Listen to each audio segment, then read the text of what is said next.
හොඳයි අයිබෝන් කියලා පිළිගන්න ඕගොල්ලෝ අදත් ඔක්කොම කාඩෝ ඉන්වෙස්ට් ෆර්ම් YouTube channel එකට අද අපි කතා කරන්න හදන්නේ සුපර් සෙප්ටැම්බර් එකේ වෙච්ච දේවල් කීපයක් සම්බන්ධව. ඉතින් අද සුපර් සෙප්ටැම්බර් එකේ අවසාන සතියේ අවසාන දවසේ කලින් දවස් 3ක් විතර තමයි ඉතුරුලා තියෙන්නේ සුපර් සෙප්ටැම්බර් එක 25 වර්ෂයේ අවසන් වෙන්නේ. ඉතින් අද ටර්නෝවර් එක ඉතාමත් හොඳ ටර්නෝවර් එකක් 9.2 බිලියන් වගේ ටර්නෝවර් එකක් වෙලා තිබ්බා. ටර්නෝවර් එක කියන්නේ කොච්චර කෑෂ් සංඛ්‍යාවක් අප් ඇන්ඩ් කියන්නේ එහා මෙහා වුණාද කියලා මාකට් එකේ. ඉතින් ෂෙයාර්ස් වොලියුම් එක 261.28 වගේ පෙන්නනවා. ඉතින් ඒත් එක්කම ඕල් ෂෙයාර් ප්‍රයිස් ඉන්ඩෙක්ස් එක 21521ක් දක්වා පෙන්නේ. S&P SL20 කියන දර්ශකය 6100 දක්වා 102 දක්වා වර්ධනයම සිදු වෙලා තියෙනවා. ඒත් එක්කම බලන්න ඉතින් ASPI ස්ටැටිස්ටික්ස් බැලුවොත් එහෙම ඇත්තටම හොඳ අප්වර්ඩ් මොමන්ටම් එකක් තමයි ගත වූ පැය 5 තුල පෙන්눔 කරලා තියෙන්නේ. ඒත් එක්කම ඒ S&P SL20 දර්ශකය බැලුවොත් එහෙම ඒක සාමාන්‍යයෙන් ෆ්ලක්චුවේෂන් වෙන මාකට් එකක් තමයි පෙන්වලා තියෙන්නේ. announcement දිහා බැලුවොත් එහෙම ඔයාලට මෙතන බලා ගන්න බලන්න මම මේ කීම අවස්ථාවක් නැහැ.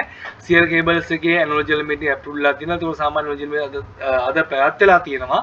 මේක ඇතුළට ගියට පස්සේ බලා ගන්න පුළුවන්.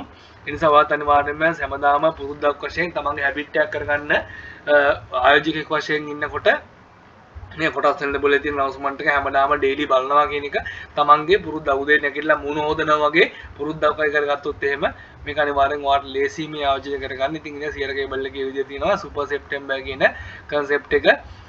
Sierra Cable එක ගැන පොඩ්ඩක් කතා කරන්න ඕන. room එකේ ගත්තාම මේ room එක ගැන මම කතා කරා. ඉතින් room එක එකක් විදිහට විකාශ කරන්න කියලා මම මගේ page එකකින් ඉල්ලීමක් කරනවා. ඉතින් ඒ සම්බන්ධව මට එක comments එකක් දෙන්න. මම ඒව ඇත්තටම කියා කරන්නේ නැහැ. ඒ comment සම්බන්ධව ඒ අයිතිකාරයෙන් බලාගනි ප්‍රශ්නයක් නැහැ. ඇත්තට හිතන්නේ නැහැ ඒ සම්බන්ධව. මොකද අපි එන දේ විතරයි කතා කරන්නේ. ඒ නිසා ඒකේ සම්බන්ධව ඇත්ත බලා ගන්න එක තමන්ගේ යුතුයකම. හරිද? room එකකට සාමාන්‍යයෙන් බයි කරනවා. room එකට සාමාන්‍ය කොටස් වල ඉහළ යනවා. news එක ආවට පස්සේ සාමාන්‍යයෙන් sell කරන news එක ඇත්තටම ඒ සම්බන්ධව මම කතා කරන්න අවස්ථාවක් කරගන්නේ නැහැ.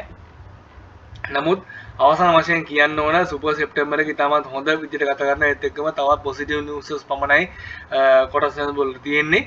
ඉතින් තියෙන වකියුතු ආයතන තුනකින්ම ලංකාව ක්‍රෙඩිට් වර්තින්ස් එක ඉතාමත් හොඳ පොසිටිව් මයින්ඩ් එකක් බවට පත් කරා මේ කම්පැනි තුනකින්ම.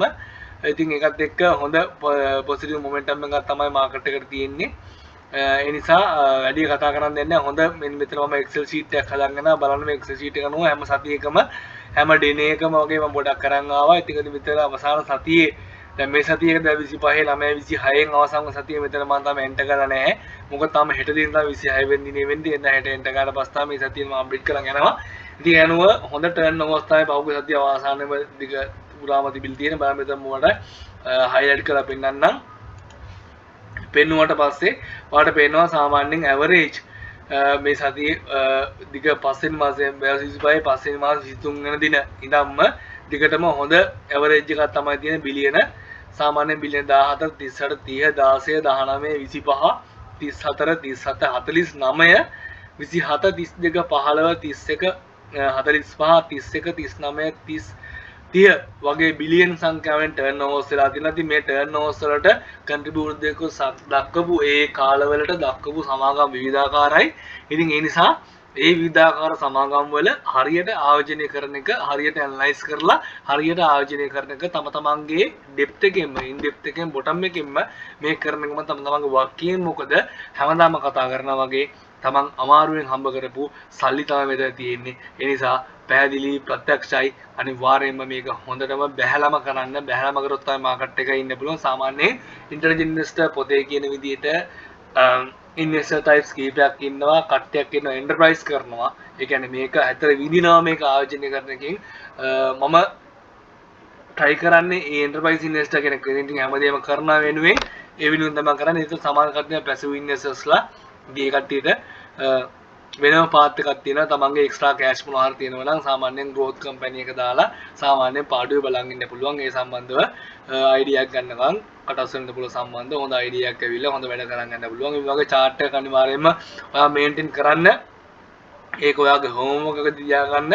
සාමාන්‍යයෙන් සතියකට දෙකකට ඔයා දකින්න ජර්නල් එක අනිවාර්යෙන් මේන්ටේන් කරන්න. ජර්නල් එක මේන්ටේන් කරාට පස්සේ ඔයාලට දකින්න පුළුවන් ඔයාගේ personal portfolio එක වර්ධනය කරන්න ජර්නල් එක මේන්ටේන් කරාට පස්සේ ඔයාලට දැනගන්න පුළුවන් මොන වගේ තත්ත්වයකද ඔයා ඉන්නේ. ඔයා මොන වගේ හේතුවකට particular share එක buy කරේ. ඔයා sell කරේ ඇයි? ඒකට එතකොට ඒ වගේම කොටස් වල බල මේ ඉහළ යන හේතුව මොකද්ද? ඔයා දකින්න නිවුසස් අනිවාර්යයෙන්ම නෝට් කරලා තියාගන්න. ඒක අනිවාර්යයෙන්ම ඔයාට ඉදිරි අවුරුදු 26 ෆයිනෑන්ෂියල් ඉයර් එකත් එක්ක මේ මාකට් එකේ ඉන්නකොට මේක අනිවාර්යයෙන්ම වැදගත් වෙයි. මොකද පසුගිය දවස්වල ගත තීරණ මේ දවස්වල ගන්න නැහැ කියලා තත්ත්වයන් වල ලොන්ග් ටර්ම් ඉන්වෙස්ට්මන්ට් කියන එක ප්‍රගුණ කරන්න. ඒකත් එක්ක ඔයාලට ලොකු ගමනක් යන්න පුළුවන්. එහෙනම් මේ වගේම වීඩියෝස් එක නැවතත් දිගටින් හමු වෙමු. කම්පැනි ගැන කතා කරනවා. ඉතින් කම්පැනි ගැන වෙන පර්ෆෝමන්ස් කරන්න මෙතන අවස්ථාවක් කරගන්න නැහැ. මෙතන සාමාන්‍යයෙන් ජස්ට් පොඩි වීඩියෝ එකක් ගන්න කරන් බලාපොරොත්තු වෙන සාමාන්‍යයෙන් පුරුද්දක් වශයෙන් කරගන්න මේ සෑම සියලු දේවල් කරන එක. ඒ ඔයාලට ලොකු අයිඩියා ගන්න පුළුවන් කොටස් වල ආයෝජනය සම්බන්ධව. ඒකත් එක්ක මම කලින් වීඩියෝ එකක් කරා CDS account එක හදන කෙනෙක් නේද CDS account එක හෝල්ඩ් කරන කෙනෙක් කියන්නේ රටේ ඉන්න මේ මිලියන 20ක ජනතාවෙන් සාමාන්‍ය පුද්ගලයෙක් නෙවෙයි කියන එක මම කතා කරා. ඉතින් කියලා තිබුණේ එක්තරා බ්‍රෝකර් ආයතනයක කියන්නේ ඉන්වෙස්ටර් කෙනෙක්. ඒ කියන්නේ ඉන්වෙස්ටර් කියන්නේ සාමාන්‍යයෙන් එක්තරා බ්‍රෝකර් ආයතනයක බ්‍රෝකර් කෙනෙක්. හරි මිස්ටර් සාලිය. ඉතින් එතුමා කියන විදිහට ඒ බ්‍රෝකර් account එකක් CDS account එකක් හදන පුද්ගලයෙක් කියලා කියන්නේ සාමාන්‍යයෙන් සාමාන්‍ය පුද්ගලයෙකුට සිටිසන් කෙනෙක්ට වඩා සාමාන්‍ය ස්ටෙප් එකක් ඉදිරියට හිතන පුද්ගලයෙක්. ඉතින් ඔයත් ඒ තත්ත්වෙ ඉන්න කෙනෙක් නම් නැත්නම් ඇවිල්ලින කෙනෙක් නම් අනිවාර්යයෙන්ම මේ දේවල් කරලා ඉවසීම කන්සිස්ටන්සි කියන කන්සෙප්ට් ප්‍රගුණ කරලා මේ මාකට් එකේ ඉන්න ඇතම උදට හොඳ ගමනක් තියෙනවා. එහෙනම් thank you very much මේ වීඩියෝ එක අසන්න යනකොට තවත් මේ වගේ වීඩියෝ වලින් නැවතත් කමෙමු. ඒ කියන්නේ මේක තියෙන දේවල් අනිවාර්යයෙන්ම මම කතා කරන එතන පොත්පත් කියවලා ඒ සම්බන්ධ නොලෙජ් එකෙන් සමාන ආටිකල්ස් කියවලා ඒ නොලෙජ් එකෙන් කතා කරන්නේ. ඉතින් ඒ සම්බන්ධව වට ලොකු අයිඩියාවක් ගන්න පුළුවන්. ඒ නිසා පරිස්සමෙන් පැහැදිලිව ආයෝජනය කරන් යන්න මේක හොඳ ඔපචුනිටි එක හැම කෙනාටම. මොකද ඉදිරියට කොටස් එකම කොටස් සල්ලි එන්න තියෙනවා විවිධාකාර පැති වලින්. පැහැදිලි ප්‍රත්‍යක්ෂය සම්බන්ධව. ඉතින් මේ සල්ලි වලට ආවට පස්සේ මේ මාකට් එක growth එකම හොඳ opportunities හොයලා හොඳ sectors හොඳ companies හොයලා එතකොට ඔක්තෝබර් මාසයේ ලංකාව ටූරිස්ට්ලට හොඳම ආයතන එක හොඳම තැන කියලා යම්කිසි ආයතන වලින් කියලා තිබ්බ. ඉතින් ඒ වගේ තැන් වලින් මොන වගේ තැන් වලටද මේක පිච් කරන්නේ කියන එක දැනගන්න එක ආයෝජකගේ වගකීම. ඉතින් මේ වගේ දේවල් අනිවාර්යයෙන් මේන්ටේන් කරන්න මහු බැංකු වාර්තාව බලන එක මේවා ඇත්තට ඕන රස්සාවක් කරගෙන කරන්න පුළුවන් දේවල්. හරි දවසට පැය යන්නේ.